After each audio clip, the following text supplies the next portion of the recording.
ইনকিলাব মঞ্চ নামের একটি সংগঠনের হুমকিতে গণমিছিল স্থগিত করে সংক্ষিপ্ত সমাবেশ করেছে কয়েকটি বাম সংগঠন।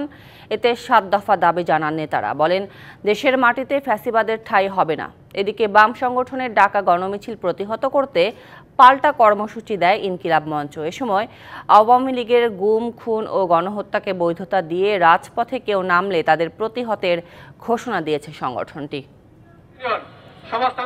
আছিয়া সহ সকল হত্যা, ধর্ষণ ও নিপীড়নের বিচার ও স্বরাষ্ট্র উপদেষ্টার পদত্যাগের দাবিতে জাতীয় শহীদ মিনারে জড়ো হতে থাকেন বিভিন্ন বাম সংগঠনের নেতারা। প্রতিটি নেতাদের হাতে ছিল বিচার ও পদত্যাগের দাবিতে প্লেকার্ড।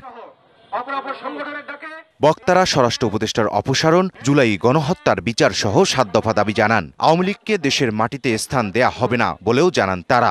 আজকে যারা হত্যা, নির্যাতন, ধর্ষণের শিকার হচ্ছে, এই রাষ্ট্র তাদেরকে রক্ষা করতে পারছে না, বরং যারা এই সমস্ত কার্যকলাপের সাথে লিপ্ত হয়েছে তাদেরকে বারবার প্রোটেকশন দিয়ে যাচ্ছে।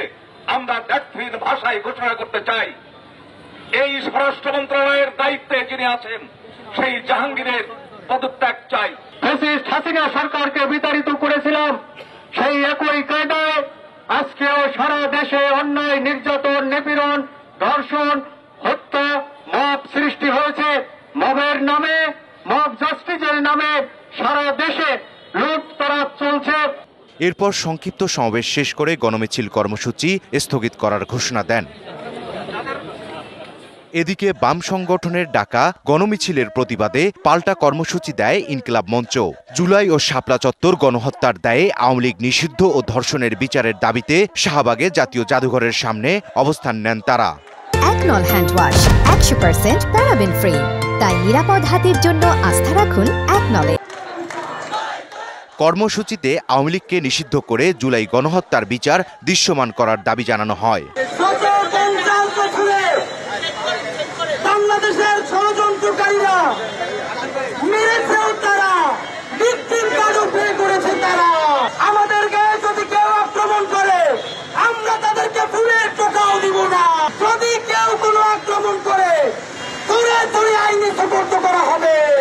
এরপর শহীদ মিনারে যাত্রা শুরু করলে চারুকলা ইনস্টিটিউটের সামনে মিছিলটি আটকে দেয় পুলিশ।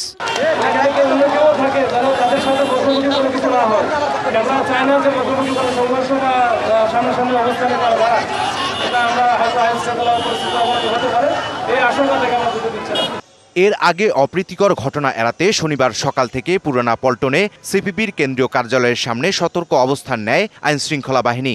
আর কোনো আমাদের এ ধরনের বোনের উপরে অত্যাচার হয়েছে বা কন্যা সমতুল্য কারোর উপরে অত্যাচার হয়েছে, এটা নিয়ে যাতে মাঠে না নামতে হয় সেইটা আমরা করব এবং গণতন্ত্রের অগ্রযাত্রা যাতে অব্যাহত থাকে সেই কাজটি করব। বিভিন্ন দলের ডাকা কর্মসূচিকে কেন্দ্র করে সচিবালয় সহ আশপাশের এলাকায় সতর্ক অবস্থান নেয় আইনশৃঙ্খলা বাহিনী।